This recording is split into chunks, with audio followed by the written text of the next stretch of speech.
Ng password to, tinuruan natin yung mga nag-OJT first day nila, stress agad, no? So, tinuro ko sa kanila kanina kung paano mag-unlock.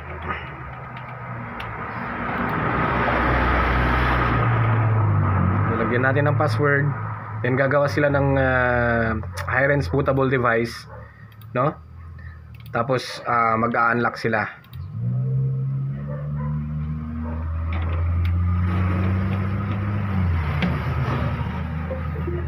Mekos-mekos yun lang ito, boss, ha? Sir.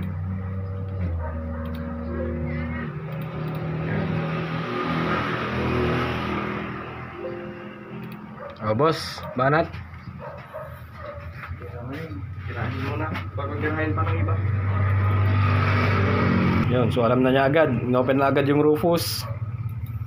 Then, anong isa-select niyo? Hiren's. Ano yan? ISO? ISO 5. ISO Hiren? ISO 5. Okay. ISO 5. Sa partition scheme, MBR. Pang ano yan eh, para sa laptop na, kasi para sa computer ko kasi dito mga kaibigan. Pang legacy yan. Yan, so hintayin nyo lang matapos yan. So tapos na sila sa paggawa ng bootable. Ayan, ano na, boss? Papasukin niya yung BIOS. Angas. Basta sure. Sure. Parang sure. Oh, wala na. Oh, BIOS. Dell F12, no? Or direct na yan sa papunta sa may boot selection F12. Damang content kon. Ayos. Oh, guston. Yan, select niya yung bootable. Umuyugam niya, ba susurok pa lang. Sige boss, gets mo lang. Press any key. So magbo-boot na siya dun sa may Hiren's.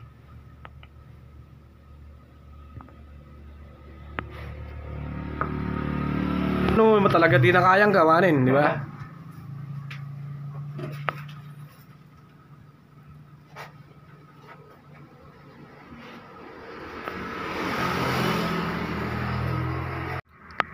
Pinag-aaralan nila kung paano mag-unlock, mag-remove ng password. Naituro na sa kanila kanina.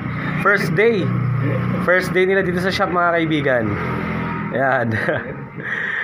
First day, na-stress agad. Pero maganda, patawa-tawa lang sila, no? Yun, pabalik-balik siya doon. Naituro na nga sa kanila kanina. Mag-remove ng password using Hiren's boot CDPE. boss naman. So mga ICT12, may consent naman sila, sasali sila sa video.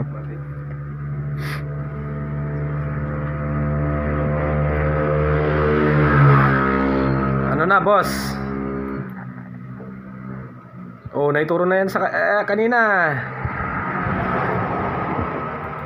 Oh, mas nagkagamin ha. Kabado. First day Yan, so wala pa kasi kaming client, meron pero natapos na kasi. Kaya yan, tinuruan ko lang sila kanina. Ngayon nakalimutan na. Security, all programs. Security.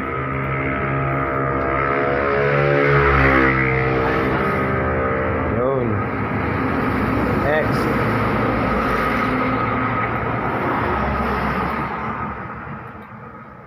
Yung, kayang-kaya na. O, finish eh. Reset, unlock. Successfully. Finish. Remove nyo na yun, yung bootable nyo. Restart. O, diba? First day nila, mga kaibigan. Si Ibraw at saka si Reintegrado.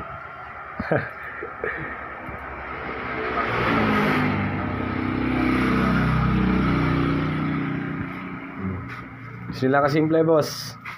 Yakang-yaka na, hindi pa. Tignan natin kung successful naman. Tignan natin kung successful naman. May santo pa niya, sir. May santo pa. Ay, santoro pa. Isa pa, boss? Isa pa? May sabi, sir. Tignan natin kung successful yung pag-remove nila. Yun, I think perfect na yan. So first day nila kaka-deploy lang. Tinuro ko lang sa kanila kanina. Then ngayon, I hope natandaan. Pero hindi, nakalimutan. Tinuro ko no? So yan, successful naman yung pag-remove nila. Natutunan na rin nila kung paano gumawa ng bootable device. No? Pero yun lang, naituro ko muna yung high-range boot CDPE. Wala daw silang background no? May sabi, sir. Perfect.